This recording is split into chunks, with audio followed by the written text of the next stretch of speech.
Welcome back to another episode of Coffee Meets Vodka. I'm your host, Rhea, and I'm handling life one shot at a time. Sit back, relax, let's talk all things pop culture, celebrities, gossip, trends, and let's become best friends. What? I'm just saying what everyone else is thinking. What's up, guys? Does something look different? We have our merch, we have longer curtains.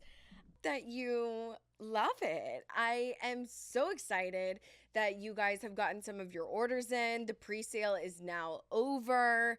Apparently, some feedback has been that I didn't do a good job of promoting the pre-sale. I feel like that's false, but we might have another sale soon. So be sure that you're signing up for our newsletter. That's where you're going to get all the updates. Also, following us on Instagram at coffee.meets.vodka because I am a chronic millennial.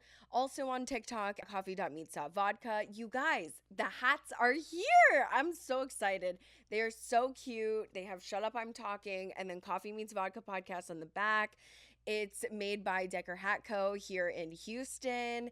And they turned out so good. What do you think, Kathy? No, I love them. They're so cute. They're so cute. Long time coming, which I know is not rocket science to make hats, but it was for us. It was for me. I won't drag Kathy down, but it was for me, okay?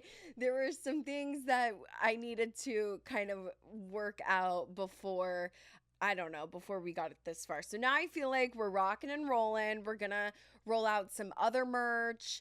I feel like if you're a graphic designer and you have a good idea, you should DM us or email us, coffeemeetsvodkapod@gmail.com, because, we're pretty good at graphics, but it's always good to have something maybe like super custom. So if you are interested, please let us know. I think that would be nice. Also, I really want to make merch and, clothes, fashion designer. No, I'm kidding. I really want to make merch that like I would personally wear. Like I don't want like ugly shit that I want to wear to just put out. I want to do that to you. So I guess that's also hence why I feel like it needs to be perfect, because I want to make sure that, it's wearable. You guys aren't wasting your money, that, you're like, oh, this is like a nice hat, a nice shirt, a nice hoodie, a nice tote, like whatever it is, right? So I really want to put out the quality. What I think is funny is I made hats and my head is kind of like weirdly shaped. I rebuke if I ever go bald. I literally, please, Lord, do not let me lose any of my hair because I have a weird shaped fucking head. And I don't even think like a wig that you can, not that you glue down, but like a wig that you just like take on and off with like the band in the back, like would fit, because my head is kind of flat in the back. I guess my mom didn't hold me enough. That tracks. But anywho, I'm excited. If you guys are loving the show, you know what to do. Give us 5 stars on Apple or Spotify. Follow us on YouTube. If you guys are visual people, follow us on YouTube because you get a different element to the show when you watch online. I've also uploaded the video on Spotify, so you can watch there as well. But yeah, I think that's all for announcements, don't you think? Yeah. If you want to be a guest on the show, please go to the link tree in the bio, fill it out. I would love to have you on. More pop culture correspondence, more comedians, more people who love to shoot the shit and like to comment and are opinionated. I would love that. We are going to get some good guests, but like I said, I was trying to get my shit together over here. Now that it's together, we're just gonna keep it pushing. Obviously, the sign is not hung up today because Amazon failed me, but the anchors should be here later this week, and hopefully by next show we'll just be perfect. I'm so excited. Okay, well, we have a long and heavy and crazy episode today. I want to touch a little bit on the Karen Reed trial, if you guys aren't familiar. Taylor Swift and Blake Lively, what's going on there. We also have some fun Momtok, Secret Lives of Mormon Wives to discuss, Polyfamily.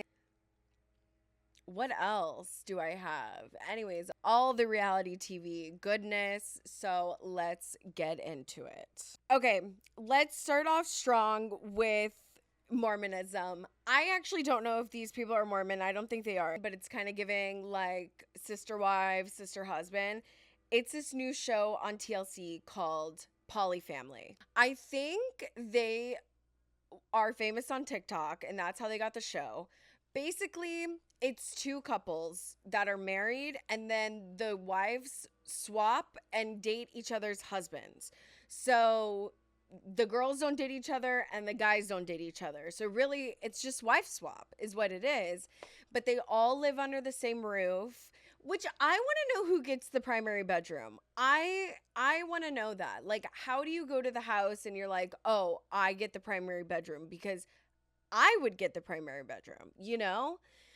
And like, what if the other rooms are like smaller? Because these aren't like custom homes. So it's like, you know, what if you get like a smaller bedroom? How are you going to fit all of your clothes and shit in there? I don't know. I want to know who's getting the primary. Or do you give, is like the primary suite like a playroom? I don't know. I would be interested to see that. Anywho, so we have 3 episodes. And it opens and I think they hate each other. They are all so jealous of one another. It's crazy. Have we not seen Sister Wives and realized that the poly sister wives, multiple wives, family relationship thing like doesn't work? And you know, I think people will argue, well, like, you know, humans are mammals and mammals aren't monogamous, and I don't know. I think I don't know. I don't know if it's like a chicken or the egg situation or if it's a one size fits all, because I personally am extremely monogamous. Like, I am very jealous. I would never want anybody else to enter my relationship, especially my marriage. I wouldn't want anybody raising my kids. Like, I think it's hard enough to have an individual relationship with yourself or like with your partner, let alone 2 other people plus kids. So Alicia and, oh fuck, I forgot all their names. Trevor? Let me see. Taya, which I hate that. Why is Taya becoming a popular name? Poly family names. By the way, they call themselves a quad. They're a closed quad. Sean, Taya, Tyler. Alicia. Yeah. Alicia. Okay. So does it say who's married? Taya and the bald guy, Sean, are together. And then Tyler and Alicia are together. But it really does look like the other way around. Like, with the ones that they're dating, like, they kind of match better in my opinion. Sean and Tyler. Wait. And Alicia the blonde, right? Yeah, Tyler and Alicia are together. Taya and Sean are together. Okay, and Taya and Sean, that was her manager. She's 28 and he's, I don't know, 30 something. It's not anything crazy, but he was her manager. They didn't say where. And then basically they're 10 years apart. Oh, so she's 36 and he's 46. She's 36? Yeah. No, Taya. Yeah. The brunette? Yeah, Taya's age is 36 and Sean's age is 46. On the show, it says 28. Are you sure? Oh, wait, no, it is 28. Why does it say 36 right here? Oh, my God. I was like, whoa, when did they film this? No, yeah, Taya's 28, Sean's 46. Oh, damn. What is 16 years? I'm like 26 years? That's crazy. Okay, so, okay. Yeah, 16 years is crazy, too. Tyler's 35 and Alicia's 34. Yeah, okay. Yeah. And they were married for like a year or two or a couple of years, and they had kids prior to this quad. And they had 2 kids. One's like 8 and 10 or 8 and 6. I don't know. They're like a little bit older. And so then she was like, hey, let's like open the quad. I don't know. I think they met on a dating site or something like that. I don't remember. But either way, they all fell in love. I guess they're not married. They just like all live together and they're like, hey, let's try polyamory. Taya says she's bi. Or no, I'm sorry. Excusez-moi. Taya says she's pansexual. So she's attracted to everything and everybody. And then Alicia is straight, Sean and Tyler are straight. So really, I feel like the only one who's really getting it, in my opinion, is Taya. Because if you're not, if you're not hooking up with the wives and then the husbands aren't hooking up and you guys aren't having like a big orgy, really, what is the point? And that's coming for somebody who's a straight monogamist, okay? I'm like, this doesn't seem fun. This seems complicated. And also, I'm jealous because now you're fucking my wife? Like, no, thank you. I don't know. So the big T is, one, I think they all secretly hate each other and they realize that this is not going to work long term. Two, they have kids together, but then they don't know who is the dad of these kids. I think there's twins, or they say that they're twins, and Taya and Alicia were pregnant together, and like, the kids are close in age. Well, the big T on episode 2 and 3 is that Taya gives birth to baby Quentin, and they don't want to know who the father is. So they don't put the father on the birth certificate. And I guess they're not in Utah. They're in Seattle?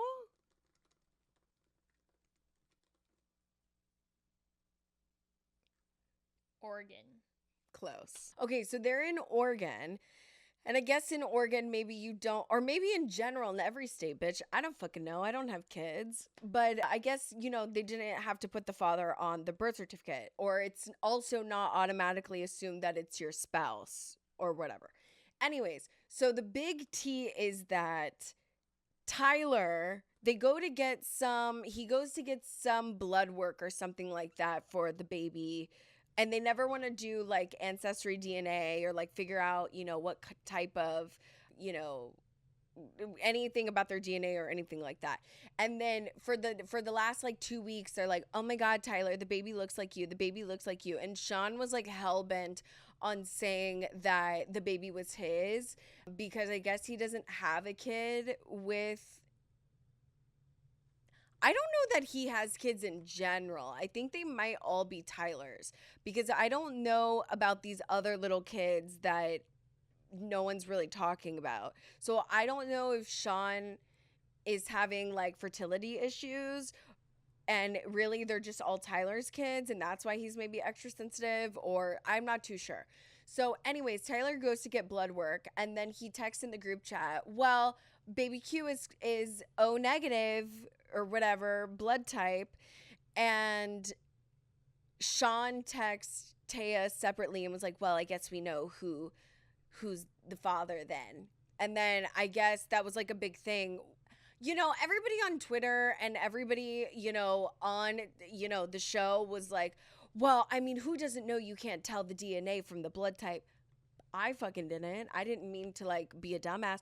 And then, everybody's on Twitter like, well, who didn't pay attention in biology? I actually aced biology, but I guess I didn't realize, the different, I maybe was absent that day. I didn't know that certain blood types make, I did know like O negative is pretty rare, or O positive, O negative is like pretty rare. And that's the blood type that you can give to any person, which is nice. It's kind of like your little angel. So anyways, Quentin has O blood type, and apparently like 2 A's make an O, or AB, something like that. But Sean put 2 and 2 together immediately because I guess he knew Taya, Tyler, and Alicia's blood type, and was like, well, it can't be not mine because I'm, A positive and she's A positive or A negative, whatever, and that doesn't make an O, it makes a B, whatever, okay? So he started freaking out, and now he's being like, I don't want to like kick him while he's down. I mean, I guess it's a hard situation, but I feel like, babe, you put yourself in that situation, But anyways, he's being like not a man about it, in my opinion. Tyler, I feel like, was messy for that shit. He's in his confessional, like, smirking, and he's like, I didn't know it was going to be such a big deal. But I do think he had a feeling because the guys they mention, I'm telling you, the first 3 episodes, there's kind of like a lot of background information here. But they have said that the guys don't really get along and they have had their qualms in the past. And they don't really get along. So I feel like, you know, everybody the last 2 weeks were like, oh, Tyler, this is your baby. It has the same hairline. It has a calic, like, you know, whatever. And he's like, oh, is it my baby? I don't know. And like just took it upon himself to go figure out the baby's blood type and be like, oh, like I didn't mean to, but I guess he is mine, you know? So I do kind of feel for Sean on that part. I mean, especially if you guys all had an agreement that you are not going to know the baby's true biological father. But also, you know, Tyler's family brings up good points about, well, like, what if this doesn't work and you have no legal parental rights to Quentin or any of your children? And that is true. And I think it's crazy that like the family or even the closed quad is planning for the future about like, oh, well, what if this didn't happen? Or what if we all separated? Like, because you guys know it's not working, you know? And anyways, so then they go to this indoor dodgeball with the kids and the adults. And they're all playing dodgeball. And then Sean is like throwing a little hissy fit and a little tantrum. And literally hasn't talked to anybody for like 2 days, and he's just like shut down and is being, you know, withholding and avoidant and just not doing a good job of communication.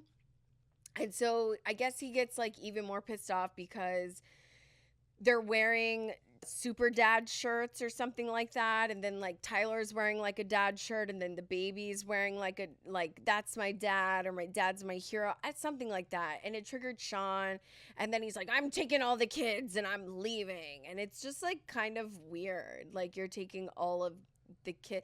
And I also think it's crazy to involve children and like that weird dynamic. And I know I'm gonna get hate for that because like love is love, but baby, that's not love. You guys all hate each other. It's very obvious. Are we watching the same show? Are we watching the same show? The only one I think is having a gay old time, no pun intended, is Taya. I think she's having fun. Now, in this next episode, she talks about reopening the quad, and bringing somebody in because she does want to feel fulfilled for, you know, that woman aspect. So, and Alicia is apparently super straight and is not interested, but then they have hooked up before, and I guess maybe when they were drunk, and I guess maybe Alicia didn't like it, or, you know, just was like, no, I'm straight, like whatever. Yeah, I don't know. If we're not all laying in like a California king and all having like a crazy orgy every night, like what are we doing? I think that, anyways. Are you guys watching? Because I want to know. I always watch, you know, the weirdest shows, and it really just brings joy to my life. Okay, let's get into it. Season 2 of Secret Lives of Mormon Wives just dropped, and wow, the tea, the juice is just so fruitful, and I am so happy for my girls, so thankful for my girls to give us such amazing television. The girls are giving. Let me see. I wrote down some notes. It's gonna be out of order, but holy shit. Taylor Frankie Paul's family, so toxic. Her mom saw herself on TV last season and totally got a glow up, got extensions. They look a little dry, but okay, got a facelift, you know, lost weight, did whatever. I don't know.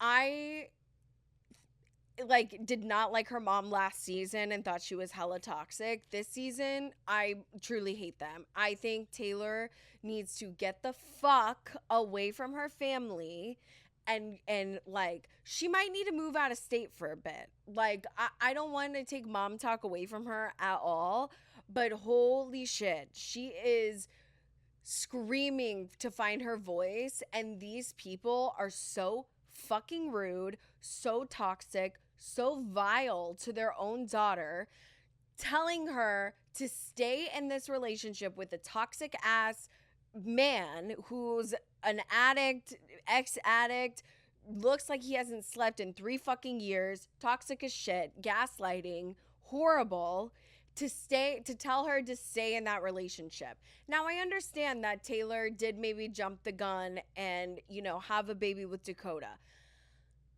But I also think Taylor is trying to figure out who she is, and she brings up her daddy issues with, you know, her dad leaving when she was 4 and saying, oh, hey, what's up? And then like never talking to her again. And she doesn't have that relationship with him. And then, you know, if we got a glimpse of how the fuck she was raised by her quote dad, her stepdad, you know, all of these years, and he's totally slut shamed her at the family barbecue. Mind you, she comes over, has told her parents that her and Dakota are no longer together and that they're taking a break. And her mom is like, well, you know, Dakota's coming over. Didn't I tell you? No, bitch, you didn't fucking tell her. And then Taylor's like, I don't care.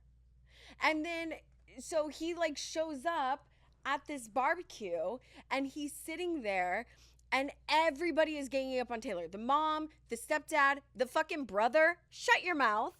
The only one who is speaking light and sense into the group is Aspen. And Taylor and Aspen are literally fighting for their lives. Like, I genuinely felt so bad for Taylor. Like, I wanted to reach into the TV and give her the biggest hug and shield her and say, no. Oh my God, do you know that commercial? It's the HPV commercial. And she's like, it always freaks me out. And she's like, not my kid. And have you seen that? No. I'll have to insert a picture. But every time it comes on, I think it's the HPV commercial, Gardasil commercial. And she's like, and it's like, back off. Not my kid. But it's like she always freaks me out. Anyways, that's what I wanted to do to Taylor. Just give her a big hug and yell at these people and say, what the fuck is your problem? And literally the stepdad goes, well, you got into bed with him and slept with him. So what does that say about you? Bitch, what the fuck does that say about me? It says that you guys didn't, you know, you weren't there for me. You didn't see my issues and how sex is manifesting my trauma. That is what it's saying. In my opinion, as the audience, that's what it's saying to me. Taylor is fighting to be loved. She's trying to figure it out. She is super purple aura, by the way, super relatable. And I just, you know, I feel like she is trying to stay grounded and I'm telling you, struggling to keep moving forward and breaking the cycle. But part of her cycle is going to be getting away from her toxic ass family.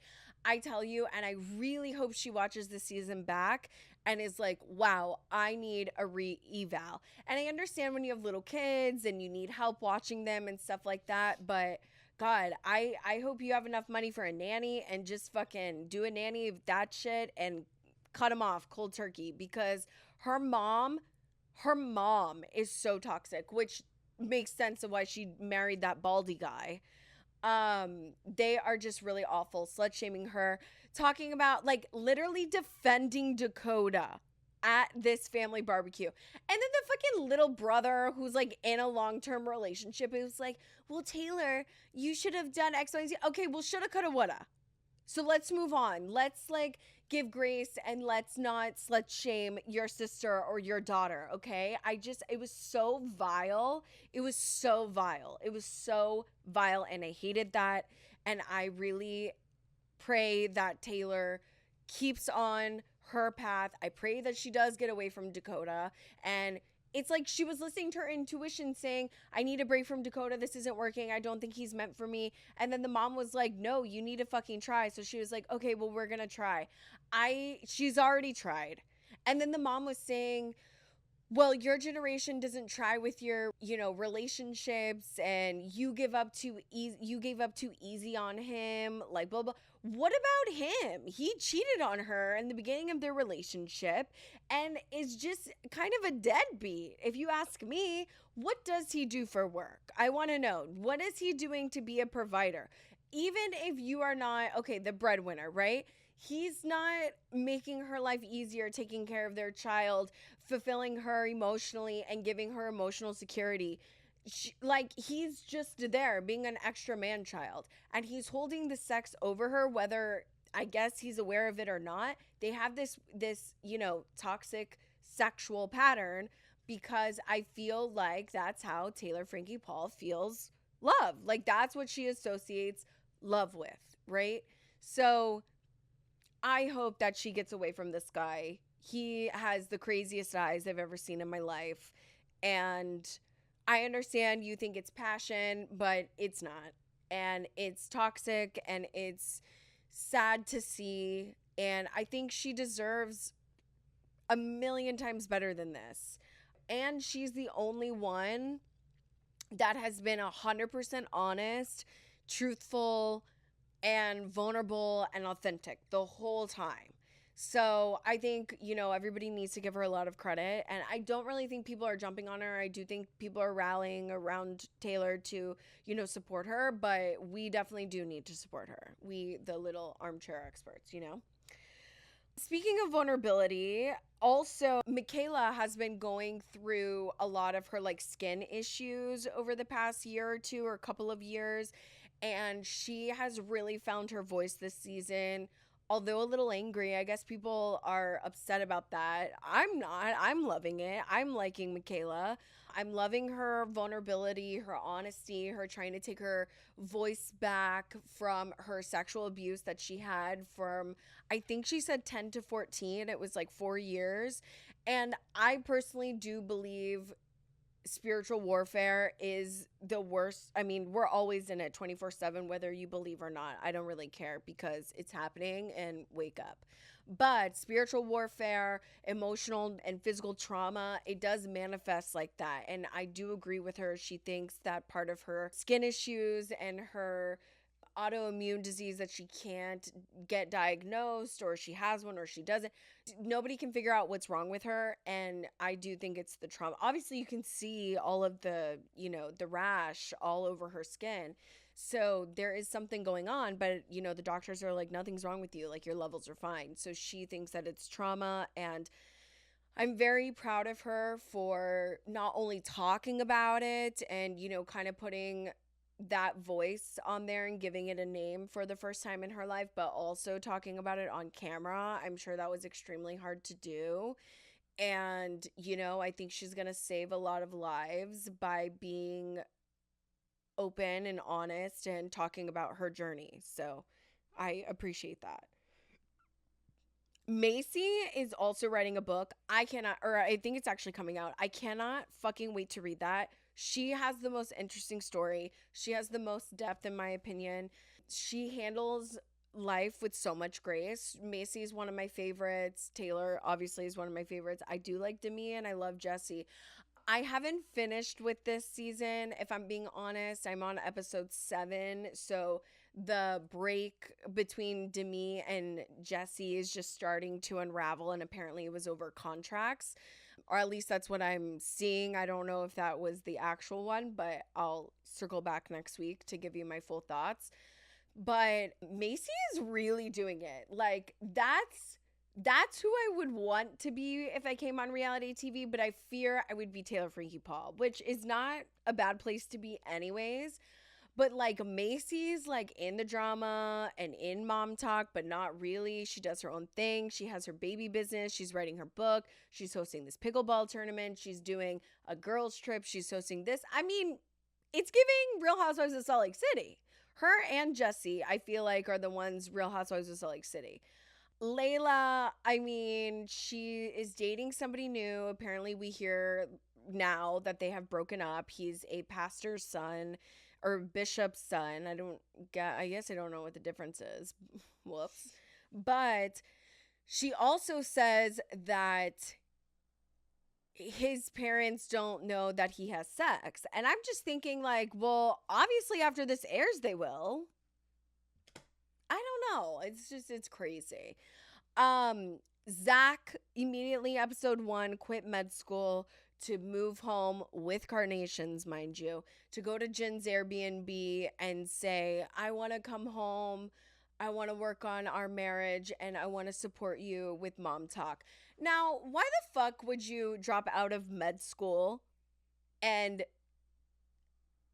support my TikTok career? Hello, TikTok is going away every other day. So why are you quitting med school? I don't think he quit. if he quit, I think that's kind of stupid. I don't think that's kind of stupid. I think that's really fucking stupid.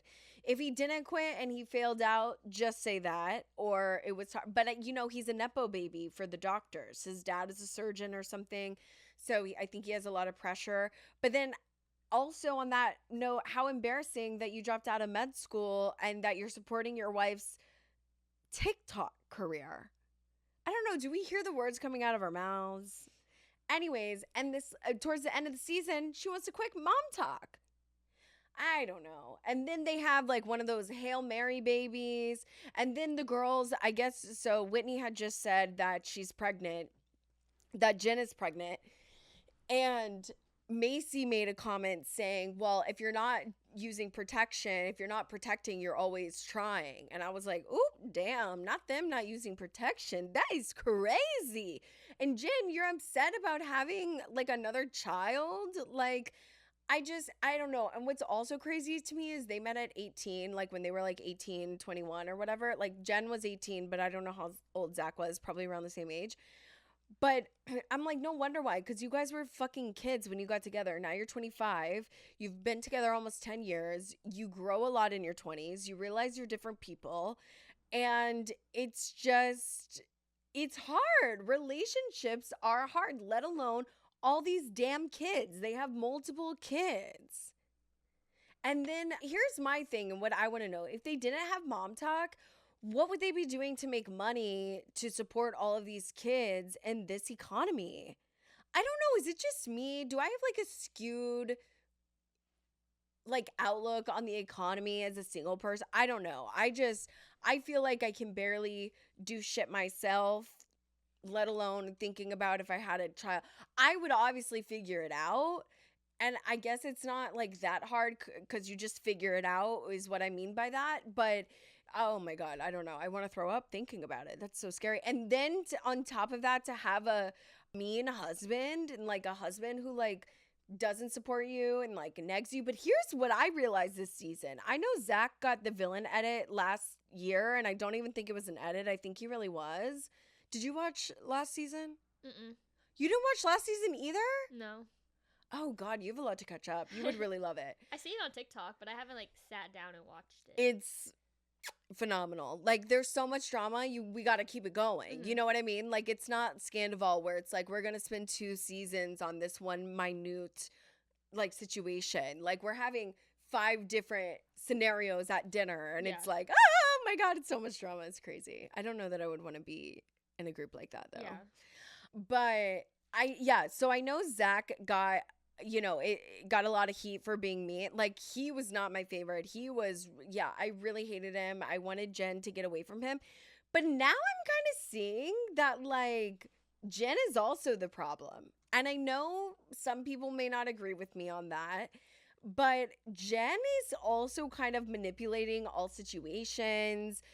And the whole Chippendales of it all. So, like, last season they went to Chippendales and it was like a big thing between her and Zach and they separated and blah, blah, blah. So then they got over it. And as a joke, I guess, or TV drama, Jesse and Demi had a Halloween party and thought it would be funny for Brett and Jordan, Demi and Jesse's husbands, to dress up as Chippendale and, dance on Jen. Which I do kind of think that's weird that somebody's husband is grinding on me, but they weren't touching, but I still think it was like, I do think that was weird because I wouldn't want my husband grinding on my friend. Like, that's weird. And then Zach was just sitting there, but apparently Jesse and Demi told Jen about it. She's like, oh, we're going to have a Chippendales performer for you to do like a redo. She's like, oh my God, yeah, that's so funny. And they wanted to leave a little bit of a surprise. So she knew about it. She didn't tell Zach that was going to happen. Then he got upset and she's like, oh, well, I didn't know. And then he talks to Demi and Jesse and they're like, fuck that. Like, we did tell her. And then he's like, what the hell? And then if I were Zach, I would be like, why the fuck is my wife lying to me? I don't know. And what's also crazy is they're doing ketamine to fix their marriage instead of going to therapy, talking about their issues.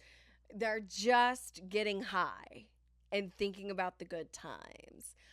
It is so funny to me. Like, Mormons can't drink caffeine or coffee, but they have babies out of wedlock and do drugs. I'm gagged. Can't drink alcohol, but you can do ketamine therapy.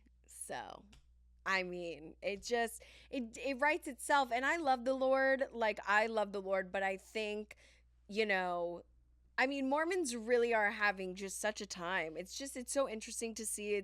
It's so interesting to see how other people live differently than you. And also, speaking of the Halloween party that Jessie had, messy ass, but she knew the assignment. She understood the assignment. She invited Chase, which is Miranda's ex-husband, and Miranda is the girl that Taylor and her were best friends, that they would swing together with each other's partners.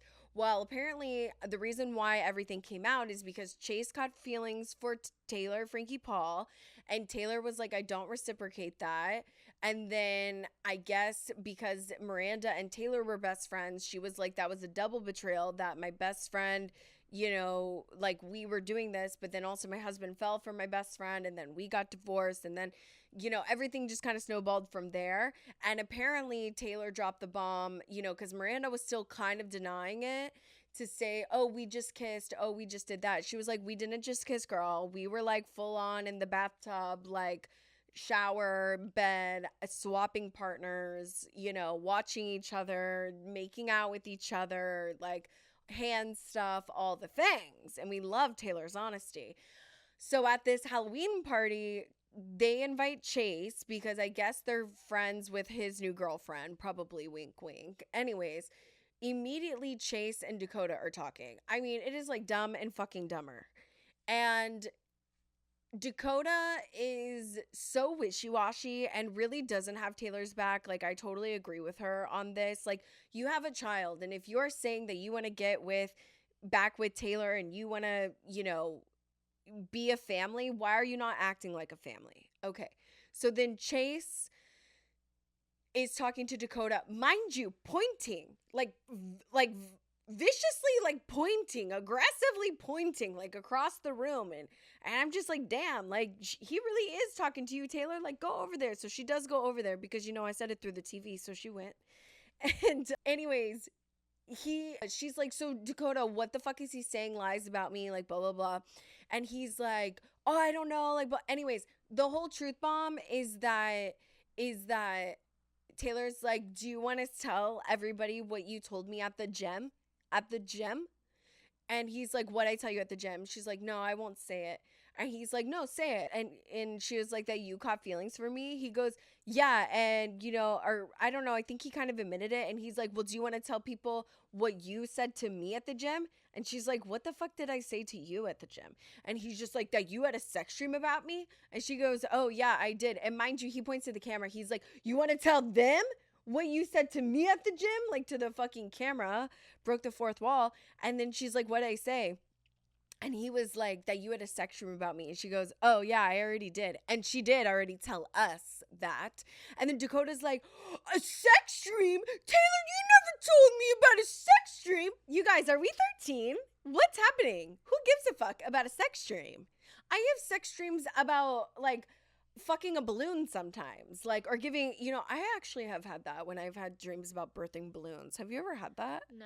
I try to Google what it means, but I'm like the balloon is wrapped and it has like a smiley, and I'm like, it's a little creepy. Yeah, that's kind of scary. Yeah, but I'm so happy with my balloon baby. Anyways, like, what does it matter? You know what I mean? Especially if you're like swinging and like you guys haven't hooked up or you did hook up and you're catching feelings. I mean, it's outside of your marriage. Mind you, there are so many swingers in this friend group. Like, Jen mentioned something that Jesse and Jordan used to be swingers. And that, when Jen got upset and they were talking, her and Jesse were talking after the Halloween party, that Jen was like, your husband's little dick. He was rubbing his little dick on me. First of all, if you guys said that, that's fine. That's my little dick, okay? Like, I don't feel the need to prove to you, to show you my husband's junk, because I would like the respect of him not being like, let's look at her labia majora. Is it hanging out or is it not? Like, I thought that was so crazy that Jessie at the girls' trip, Jen wasn't there, but she was like, I gave Jordan a handy and then we measured. But don't worry, I blurred it out. She's like, 8 inches, 8 inches. I don't need to know. It's your marriage. If you love a little dick, if you love a big dick, if you love a medium pape, I don't care. I don't need to know. I think it's weird. I know about another girl who went around showing her husband's dick to everybody at the office, and I think that's a little bizarre. Okay, so let's not do that. Yeah, I just thought that was really uncomfy, and they all laughed. They were like, no, I don't want to see it. And then they were like, a little bit, you know. I don't know. I just thought it was so weird. And then they go to back to the house and for this girls trip in Scottsdale, and it's the last time, and they're coming back from the club. Mind you, everybody is sober. The only person that drinks is Jessie, which is so beyond me. Like, Taylor freaking Paul doesn't even drink. Like, oh my God, it's so good. It reminds me of Southern Hospitality when, like, Maddie doesn't drink, and you have to remember, like, all, like, she and then all these people on Secret Lives of Mormon Wives are all sober. Like, it is truly hilarious. They're drinking mocktails, and which is just juice. I mean, truly, they should go to the grand opening of Carl's Soft Bar. They would, I mean, it would be a hit. But they come back from the club, and then Demi is like, let's go skinny dipping. Let's go skinny dipping. And then I guess she texts Brett, her husband, and he's just like, you're not going skinny dipping on national TV. Again, babe, you're sober, and you're getting naked with your friends on TV. Also, it was only Layla, Jessie, and who was the third one that just went? I don't know. It was only 3 of the girls that went skinny dipping, and they only just went topless. Like, they all had their underwear on, all their extensions up. Oh, Miranda, that's who it was. Miranda, Jessie, and Layla went skinny dipping. And I mean, you would too if your boobs were just done and for a check. I mean, it's going to be blurred out. Who cares? It's just topless. It's just tits, you know? But what I think is crazy is they're doing that sober. I don't know. Maybe everyone is a little gay. You know? Maybe. I don't know. I just think Utahians, whatever, are a little weird. They're different. They're different. You're right. I'm going to edit that out. They're different. Okay, what else happened? Apparently, they bring up a little bit of the Marciano Vanderpump Villa situation. I haven't gotten there yet, so let's hold our horses until next week. But yeah, I mean, overall, phenomenal show. I need 15 more seasons stat. I mean, it's truly amazing. And you guys should be watching it if you're not. Okay, another show on a lighter note that you guys should be watching is Overcompensating. It's written by Benny Drama, Benito Skinner, my favorite OG. Like, I wouldn't even call him an influencer. He's an actor. He always writes sketches. I followed him when he only had a couple thousand followers, and he would respond in the comments. And I remember telling him he's a star, and he was like, oh my gosh, thanks. And then I remember laughing so hard, and I was like, oh my God, you have to have, like, you know, I was like, I find it so hard to believe you're a Scorpio or something like that. And then I was like, you have to have, like, something funny in your chart, like, what's going on? And he was like, I have a Gemini moon. And I forgot, he told me his rising, but I'll never forget. I'm just like, oh, it's the Gemini moon that makes you so hilarious. I mean, Scorpios are funny too, but I digress. Doesn't matter. The show, oh my God, the show is so good. It is so well written. All of the acting is amazing. I love some of the TikTokers that are in there. We have Caleb Herring, Bozeman is in there. The girl who does the Disney knees. And she's just like, Debbie Ryan. No, but she makes fun of Debbie Ryan, but on TikTok. Oh. Let me say her name because I don't want to. Let me find it. Megan Fox is in there too, and Kaya Gerber. It's so good. Oh, Yasmin. You know her. Yasmin Saheed. Oh, yes. You would know her if you saw. Yeah. Oh. Yeah. Yeah.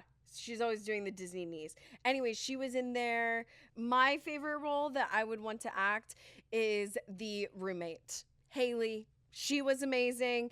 She was a diva. She was a good friend. She was hilarious. And she was in a world of her own. And it was so good.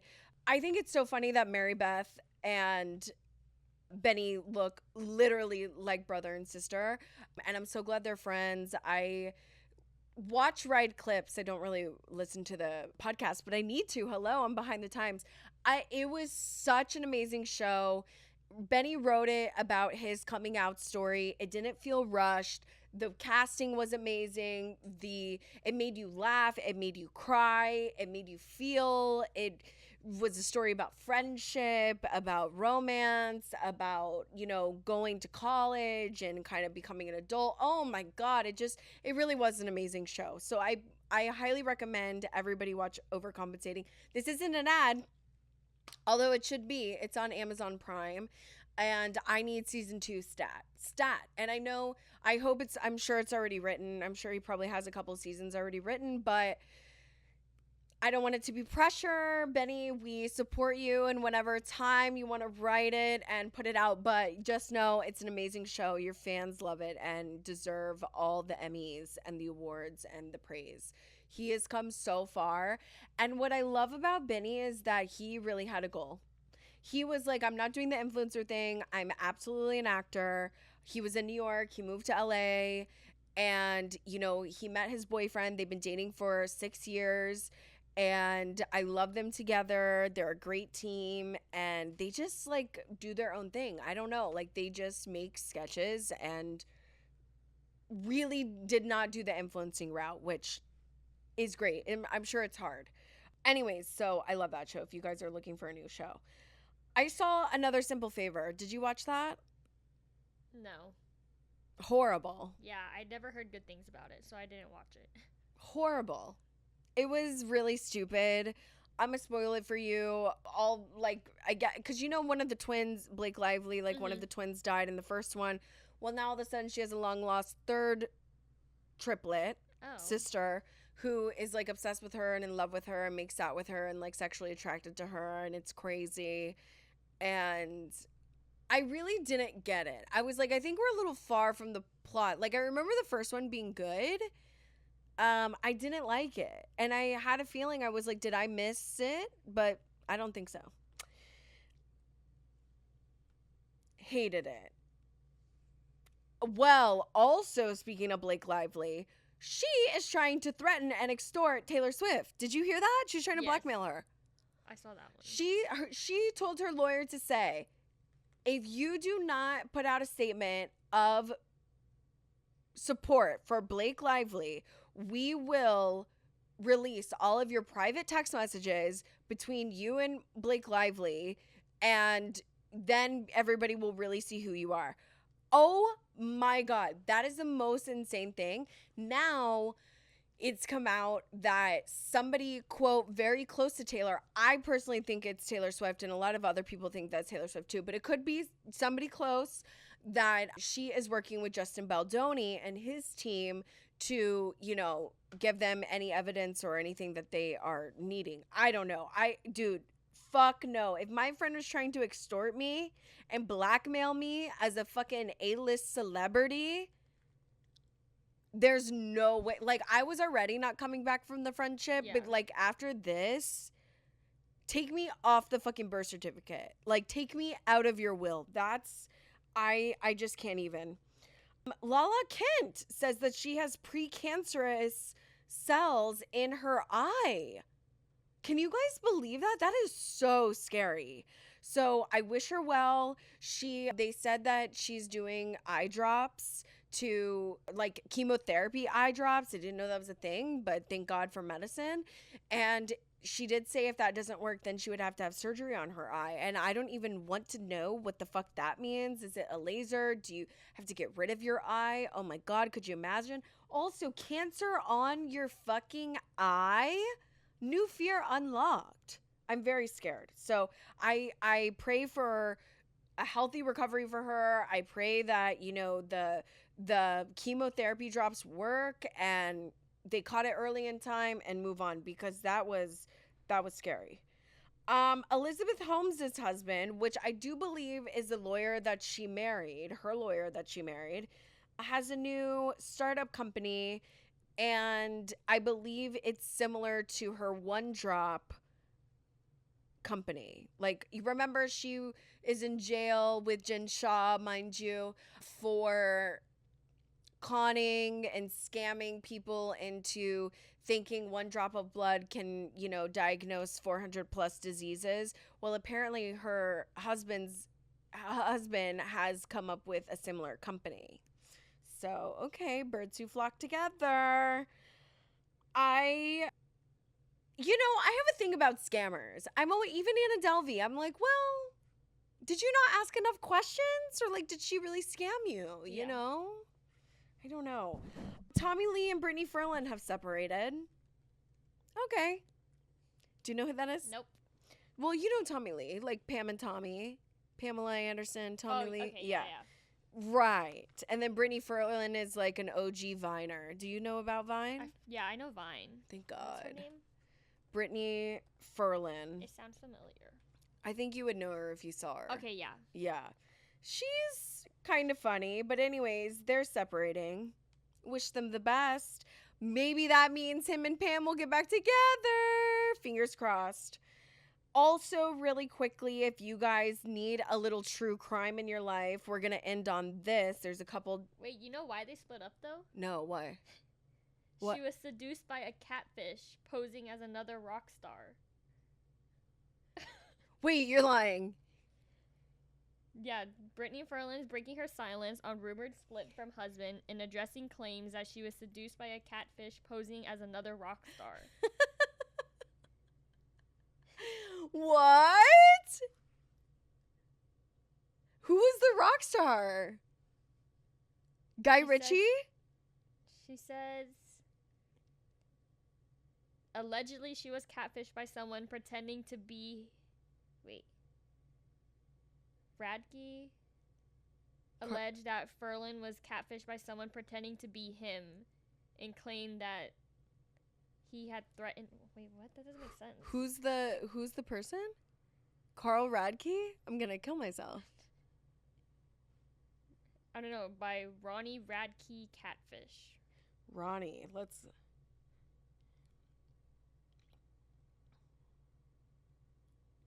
Oh my God. She admitted to exchanging messages with someone who she believed to be was Ronnie Radke. And then he confronted and threatened the real Radke because he thought it was like actually him. Wait, it was a catfish. That is so embarrassing. Tommy Lee confronted the real Radke? Yeah. Oh my God, wait, that's so embarrassing for her. And then she is staying in a hotel. Wait, I love that. Fuck yeah, Tommy Lee, divorce her ass. Oh my God, that is so embarrassing. Don't you think that's embarrassing? Oh, wait. Catfishing is crazy. Remember when Mary got catfished on Sister Wives by a woman? Hold on, sorry. I'm trying to read this. It's like kind of confusing. No, literally, journalism, literary art is lost. And then Tommy Lee posted on his Instagram and made a post. And it was just like, who's been catfished? And it's literally just like words on his Instagram. I'm loving it. I'm sorry. I hate to say it, but I'm loving it. I hope him and Pam get together. Don't you think they could go live in Canada and Nova Scotia on the little island and just be on her farm? Okay, yeah. So in don't you love response, that? the real Radke tried to prove that a catfish was messaging her and then said the only reason he went public with any of this is because Tommy Lee will not stop yelling at me. Oh my God. Wow. I'm glad you Googled that because I literally just read the headline. I was like, I don't give a fuck. Probably like, alcoholic, Roscoe. I don't know. I don't know what I thought, but I did not think it was going to be that juicy. Oh my God. That's literally embarrassing. Okay, well, that was good. To end on this note, I'm going to talk about a couple of true crime things. if you guys need another true crime documentary, I'm interested to hear your thoughts about this. It's called A Deadly American Marriage. This girl, Molly, and her dad, Tom, murdered her Irish husband, Jason. And what I think is so, I mean, I think they 100% did it. I don't really know why, I guess, to get the kids. And she's just probably batshit. The dad was a retired FBI agent and is kind of giving the dad, which sure, maybe I'm a little jealous, but giving the dad that will always save her and rescue her out of a fucking psychotic situation. So she's crazy, and like they bludgeoned this poor man to death. Now, the crazy part of the story, I mean, really is all of it, but the crazy part to me is that when they got married in, or did they get married in America? Whatever. When they got married, the sister and the brother-in-law obviously are at the wedding, and the sister is talking to some of the bridesmaids, and she's like, oh yeah, can you believe, like, what a small world. Molly was childhood friends with Mags in Ireland. And the sister was like, no, she wasn't. Mags was Jason's first wife who died of cancer, unfortunately, when the kids were super young. And he put out an ad to hire a nanny. Molly had just, this is her story, she's in the documentary, had said that she had just broken up with a toxic boyfriend and needed a fresh start and moved to Ireland to be an au pair for a second, and got hired by Jason, fell in love with Jason. They got married like a year later, but told her friends back home that she was childhood friends with his his late wife, and that's how she knew him. And the sister was like, no, she was their nanny. And the friend was like, what do you mean she was their nanny? Like, blah, blah, blah, blah. And these are her kids and blah, blah, blah. Well, then Molly tries to, as soon as they get married, I'm telling you, like, the ink isn't even dry. She tries to take the kids from Jason and is like, I need to adopt them. Like, they need to be my kids. Like, you know, like, you need to put me as, I don't know. She tried to do something to where she wanted to take the kids away from him. And then, long story short, years go by, and it just, like, weird instances, and he's like, I need to get out, and it comes to a head, and he wants to go back to Ireland, and he's talking to the oldest son, Jack, about it, and he's like, we should go back. And mind you, they're like maybe 6 and 8 at this time, or even younger than that. And he starts talking to his, you know, sister and brother-in-law and like a couple other family members, and is like, yeah, I'm thinking about going back to Ireland. Anyways, he fucking ends up dead. And they make up this whole story that Jason was abusive, and that, you know, he was attacking her and blah, blah, blah, blah, manipulated the kids, got the kids involved, and pinned the kids against the dad. And it was just, it's awful. So, you know, obviously the kids are suffering in this whole scenario, and I guess Netflix does a decent job of trying to be neutral, because you don't know, like, who is telling the truth. Was Jason really like a, you know, abusive husband, or is Molly psycho? And I'm leaning on the Molly and her dad are literal psychos, and they didn't get that much jail time due to her dad being an FBI agent, ex-FBI agent, and his quote good behavior and all the good things that he did for the bureau. And it's crazy. So I, you know, hope that the kids, you know, find healing, and they're happy now in Ireland with their aunt and uncle. And, you know, it's sad that they had to lose both of their parents, but I would like to know your thoughts on that. Okay, also another true crime case that has really taken me by storm is Karen Reed. If you guys don't know who that is, she has been accused, I personally think framed, of killing her Boston cop boyfriend and leaving him for dead in the snow. Apparently she allegedly backed up and hit him, ran him over. I don't think that happened. I don't know what happened, but I don't think she had anything to do with it. What I think is also, like, just so crazy, like, my little Texas brain can't wrap my head around it, is that they were, like, severely drunk driving in a blizzard. And they, like, admitted to, like, drunk driving. They were like, yeah, we were, like, drunk driving, like, we were all pretty hammered. But, like, babe, a blizzard is outside. Like, I couldn't really wrap my head around that. But anyways, they go to her friend Jim McCabe's sister's house, the Alberts, and there's just a lot of fishy stuff going on. I personally don't think Karen did it. She got acquitted, or I think they did a mistrial on her last trial. Now she's, they're in a second trial, and I think it's not looking good for the other side. The Alberts look hella guilty. Justice for their dog Chloe.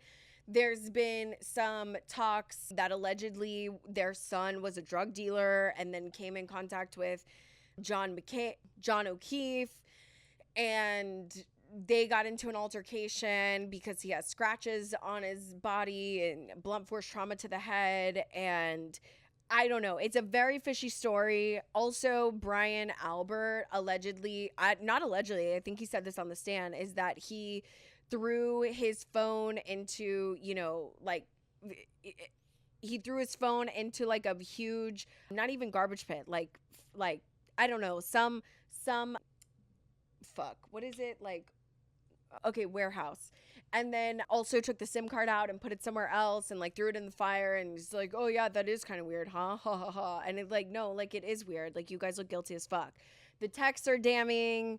I just think like all evidence points to Karen being innocent, and I'm interested to see what you guys think. I know Court TV is covering this on their YouTube channel, and then also on TikTok, of course. That's like where I'm getting a lot of my news. There also is an HBO documentary on it, the Karen Reed trial, so go ahead and watch that too. But anyways, let me know about what you guys are thinking and all of your feedback in this episode. I talked about a lot. I covered a lot. I would love to hear your comments and concerns.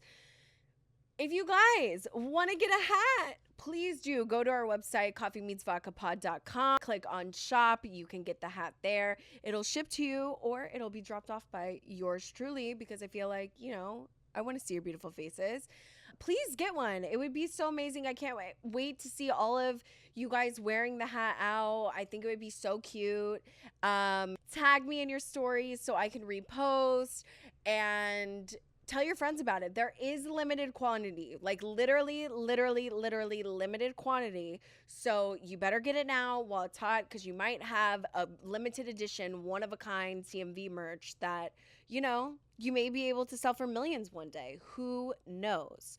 If you're loving the show, please give us 5 stars anywhere you get podcasts. Follow us on YouTube and on social media at coffee.meets.vodka, and we'll see you guys next week. Bye.